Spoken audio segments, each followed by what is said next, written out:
साथ हेमंत कुमार। चलिए उत्तराखंड की खबरों का रुख करते हैं। हरिद्वार से बड़ी खबर के साथ आपको बता दें कि ब्रह्मकुंड तीर्थ पर पुरोहितों का आंदोलन देखने को मिल रहा है।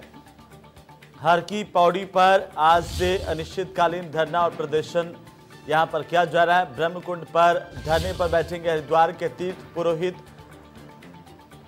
और पैड़ी पर बह रही धारा को गंगा घोषित करने की मांग की जा रही है। बड़ी खबर है, हर की पैड़ी पर आज से अनिश्चितकालीन धरना देने का ऐलान किया है इन पुरोहितों ने।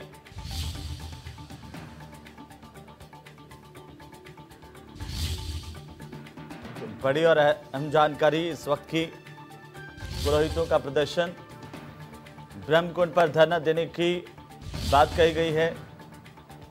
दरअसल ये पैड़ी पर बह रही धारा को गंगा घोषित करने की मांग कर रहे हैं पुरोहित और इसी को लेकर के प्रदर्शन करेंगे, धरना देंगे।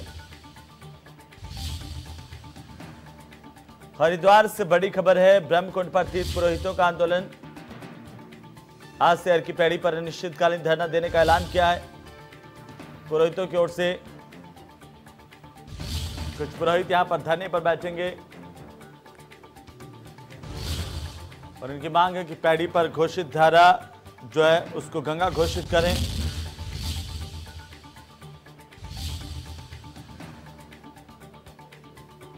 हरिद्वार से बड़ी खबर,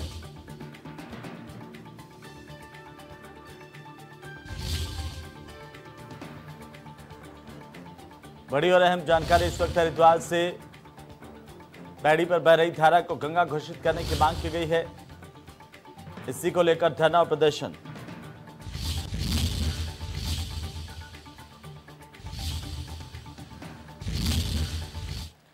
तो वहीं उत्तराखंड कांग्रेस अनुसूचित जाति प्रकोष्ठ के प्रदेश अध्यक्ष एवं पूर्व विधायक राजकुमार ने मसूरी में प्रदेश की सरकार पर जमकर हमला बोला।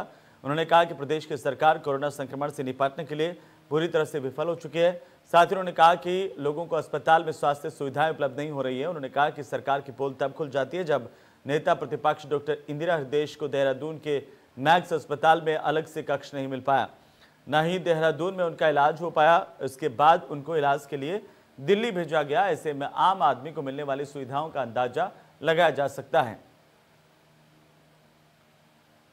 पूर्व विधायक राजकुमार ने सरकार पर तीखे सवाल दागे हैं।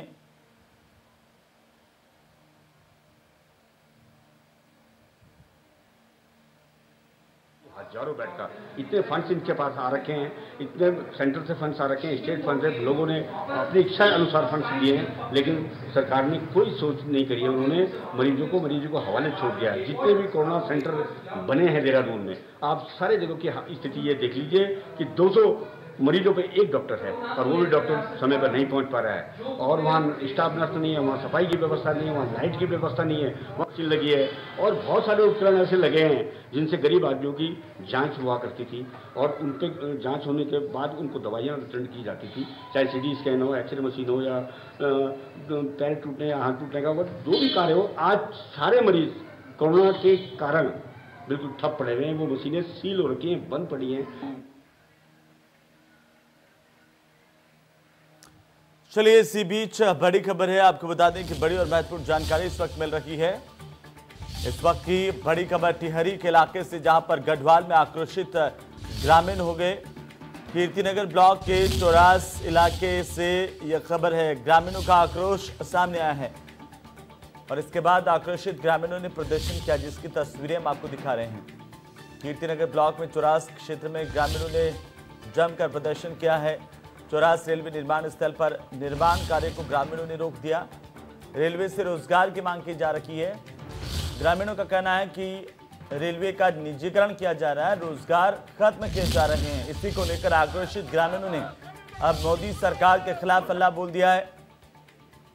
टिहरी से बड़ी खबर है, गढ़वाल में ग्रामीणों का आक्रोश दिखाई दिया है।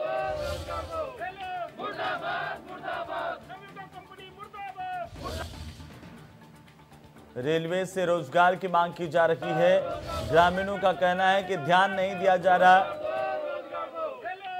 आए दिन पदों में कटौती हो रही है। केंद्र सरकार की ओर से दी जाने वाली नौकरियों को लेकर अब हंगामा बढ़ता जा रहा है। युवाओं के साथ साथ आम लोगों ने भी मोर्चा खोल दिया है।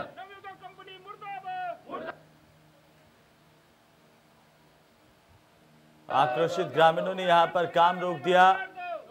गढ़वाल में ग्रामीणों का आक्रोश देखने को मिला है।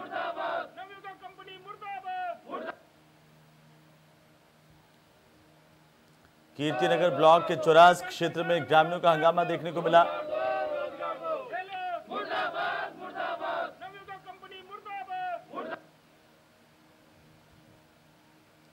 प्रशासन के मुर्दाबाद नारे लगाते हुए ग्रामीण सड़कों पर उतरे।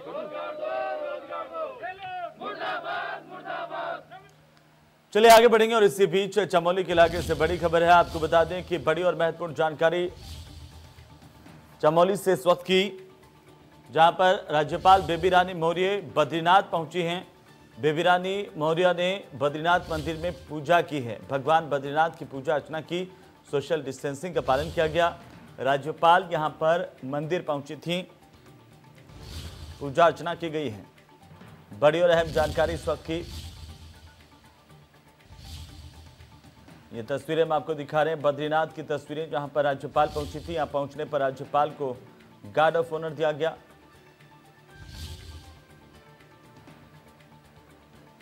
भगवान बद्रीनाथ की पूजा अर्चना राज्यपाल की ओर से की गई। सोशल डिस्टेंसिंग का पालन किया गया।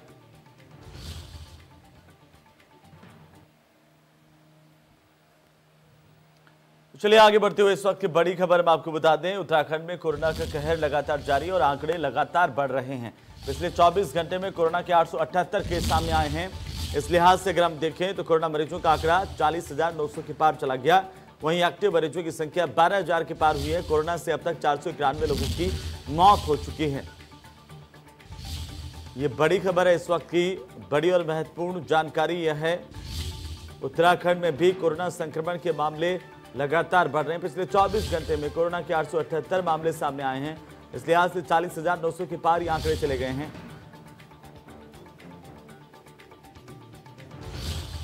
और रोजाना बढ़ रहे मामले कहीं न कहीं सरकार, प्रशासन और आम लोगों के लिए चिंता का कारण बने हुए हैं।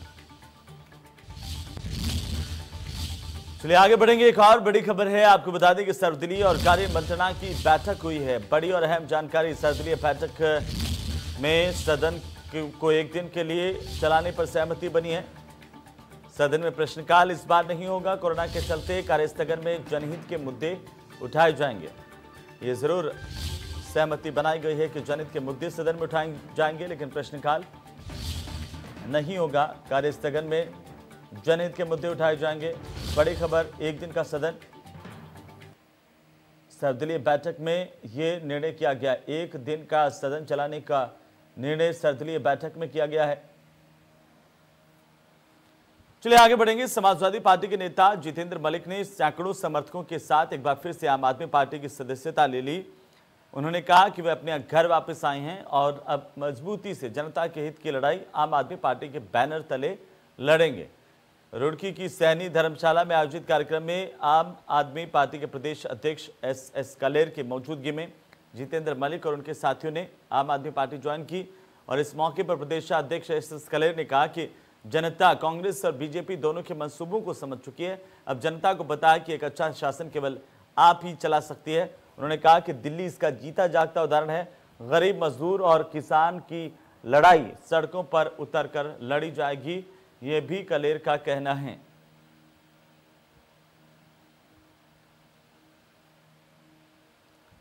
तो चलिए आगे बढ़ेंगे और इसी बीच काशीपुर से बड़ी खबर है कि पेट्रोल पंप दिलाने के नाम पर लाखों की ठगी की गई है। एक व्यापारी से 30 लाख रुपए लूट लिए गए। पीड़ित ने आरोपी के खिलाफ अब एफआईआर दर्ज करवाई है। पुलिस ने धोखाधड़ी का मुकदमा दर्ज किया है। ये बड़ी खबर इस वक्त की। व्यापारी से 30 लाख रुपए की लूट की गई। बड़ी और महत्वपूर्ण जानकारी, पीड़ित ने आरोपी के खिलाफ एफआईआर दर्ज करवाई है। ये आरोप लगाए हैं कि पेट्रोल पंप दिलाने के नाम पर उससे इन पैसों की लूट की गई है। काशीपुर से बड़ी खबर, पेट्रोल पंप दिलाने के नाम पर लाखों की धोखाधड़ी सामने आई है। इसे लेकर पीड़ित व्यापारी ने केस दर्ज करवाया है। तो चले इसी बीच काशीपुर से एक और बड़ी खबर है। आपको बता दें कि मदरसे की जमीन पर पिता पुत्र ने कब्जा कर लिया। विरोध में आए लोगों के साथ मारपीट की गई है। पुलिस ने दोनों पक्षों को गिरफ्तार किया। वहीं शांति भंग करने के आरोप में गिरफ्तारी हुई है। धारा 151 में गिरफ्तारी की गई। बड़ी और अहम जानकारी, पुलिस ने दोनों पक्षों को गिरफ्तार किया है। तो शांति भंग के आरोप में गिरफ्तारी की गई है। मदरसे की जमीन पर पिता पुत्र पर कब्जा करने का आरोप है। इसी को लेकर दो पक्ष आमने सामने हो गए। इसके बाद दोनों में विवाद हुआ। दरअसल एक पिता पुत्र पर आरोप है कि मदरसे की जमीन थी जिस पर इसने कब्जा कर लिया। हालांकि पुलिस ने दोनों पक्षों पर कार्रवाई की है। शांति भंग मामले में दोनों पक्षों को गिरफ्तार किया गया है। काशीपुर से इस वक्त की बड़ी खबर, बड़ी और महत्वपूर्ण जानकारी इस वक्त काशीपुर से। मदरसे की जमीन पर पिता पुत्र ने कब्जा कर लिया। विरोध में आए लोगों के साथ मारपीट की गई है।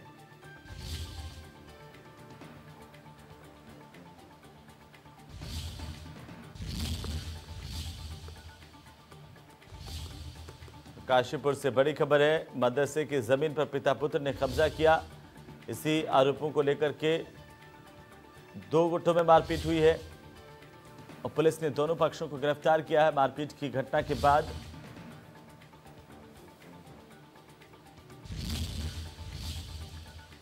तो वहीं उत्तराखंड के मुख्यमंत्री त्रिवेंद्र सिंह रावत ने ट्वीट करते हुए कहा कि कृषि सुधार विधेयकों का संसद में पारित होना एक इतिहास रच गया। हमारे करोड़ों किसान, उन्होंने कहा कि उनके जीवन में सुधार लाने का क्रांतिकारी कदम है। सीएम ने करोड़ों किसानों को बधाई दी और प्रधानमंत्री नरेंद्र मोदी का आभार जताया।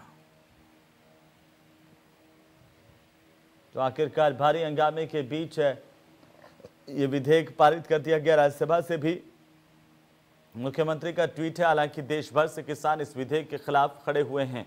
उधर मसूरी में उत्तराखंड कांग्रेस के उपाध्यक्ष ज्योत सिंह बिष्ट ने पत्रकारों से बातचीत करते हुए कहा कि केंद्र सरकार की ओर से किसानों के गरीबों के हितों पर चोट करने वाले 3 अध्यादेश पारित किए गए।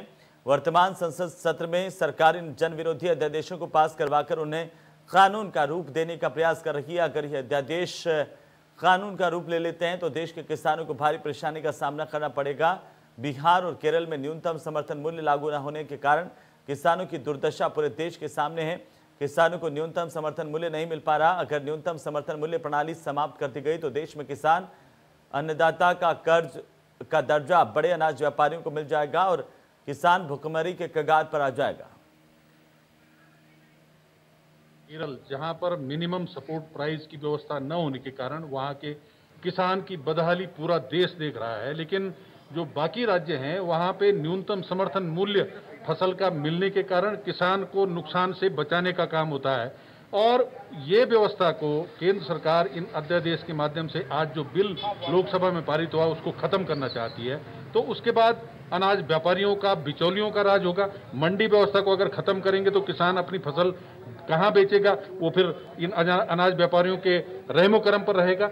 और उसके साथ साथ ऐसा होने से किसान फिर खेती से भोगा, किसान को फसल का उचित मूल्य नहीं मिलेगा, उसका टैक्स नहीं मिलेगा। तो ऐसे में पीडीएस सिस्टम पर भी इसकी उधर कोरोना पॉजिटिव होने से पहले विधानसभा अध्यक्ष प्रेमचंद अग्रवाल ने देहरादून स्थित विधानसभा भवन के सभा मंडप का निरीक्षण किया।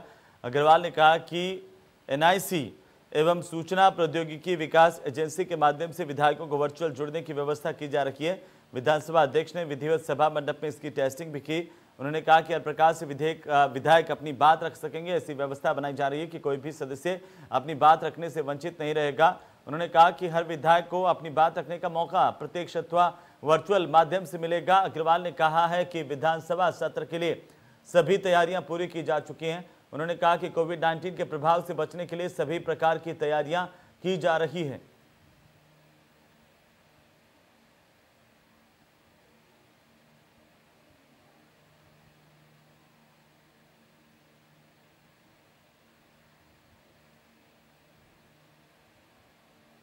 तो कोविड-19 के प्रभाव से बचने के लिए तमाम तैयारियों को देखा गया। विधानसभा अध्यक्ष की ओर से मानसून सत्र की तैयारियां अब तेज हो गई हैं। चलिए आगे बढ़ेंगे। ऋषिकेश के गुमानीवाला क्षेत्र में मनसा देवी के पास वन विभाग की सैकड़ों हेक्टेयर जमीन भूमाफियाओं ने प्लॉटिंग करके बेच दी है, जबकि यहां पर कुछ ही दूरी पर वन विभाग की चौकी बनी हुई है। लेकिन आप देखिए संवेदनहीनता, इस क्षेत्र में भूमाफियाओं के हौसले कितने बुलंद है कि वन विभाग के अधिकारियों द्वारा नियमों की लगातार धज्जियां उड़ाई जा रही है। सरकार को सैकड़ों करोड़ों रुपए का नुकसान उठाना पड़ रहा है। भूमाफियाओं की इतनी राजनीतिक पकड़ है कि ऋषिकेश रेंजर की पहली तैनाती जो दुर्गम स्थानों पर होनी थी, लेकिन ऋषिकेश क्षेत्र में नियमों को ताक पर रखकर तैनाती की गई। यहाँ तक कि ऋषिकेश वन विभाग में कई ऐसे अधिकारी और कर्मचारी हैं जो कि पिछले 20 से 25 सालों से वन विभाग ऋषिकेश में ही काम कर रहे हैं, जमे हुए हैं। उनके द्वारा कई जगह पर अवैध अतिक्रमण भी किया गया है।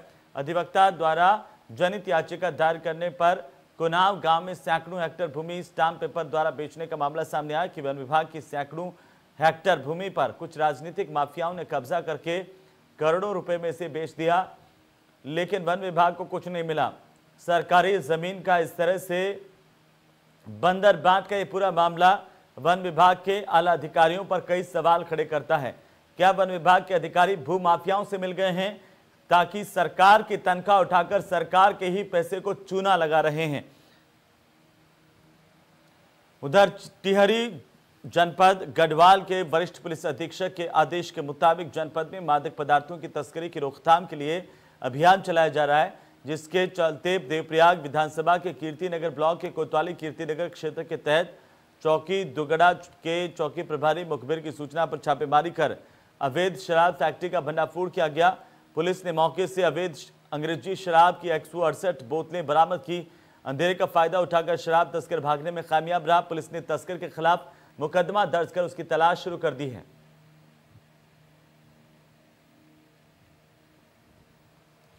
आगे बढ़ेंगे। रुद्रप्रयाग से खबर है, जहां पर त्रासदी के 7 साल बाद भी नरकंकाल मिल रहे हैं। लापता लोगों के 4 नरकंकाल पुलिस को मिले हैं।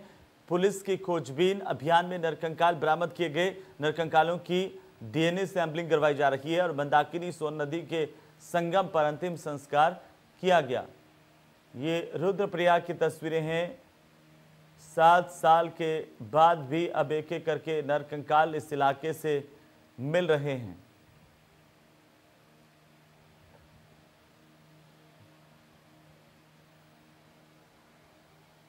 उधर मसूरी विधानसभा क्षेत्र के बुरासखंडा में क्षतिपूरक वनीकरण कोष प्रबंधन और योजना प्राधिकरण के जरिए झील का निर्माण होने जा रहा है। ये झील पर्यटन एवं रोजगार की दृष्टि से अत्यधिक सफल साबित होगी। वन विभाग मसूरी के अधिकारियों के साथ बुरासखंडा पहुंचे विधायक गणेश जोशी ने बुरासखंडा को नए पर्यटक स्थल बनाए जाने के लिए मुख्यमंत्री त्रिवेंद्र सिंह रावत और वन मंत्री डॉक्टर हरक सिंह रावत का धन्यवाद किया है। विधायक जोशी ने बताया कि ये झील 25 लाख रुपए की लागत से बनाई जा रही है। इसमें गजीबों, सेल्फी पॉइंट और कलाकृतियां बनाई जाएंगी। विधायक ने खुशी जताई कि झील के बनने के बाद बुरासखंडा में ही रोजगार सृजन भी होगा और स्थानीय लोगों को हर प्रकार का रोजगार उपलब्ध होगा। और इसी के साथ ही इस विधायक इस बुलेटिन में फिलहाल इतना ही। नमस्कार।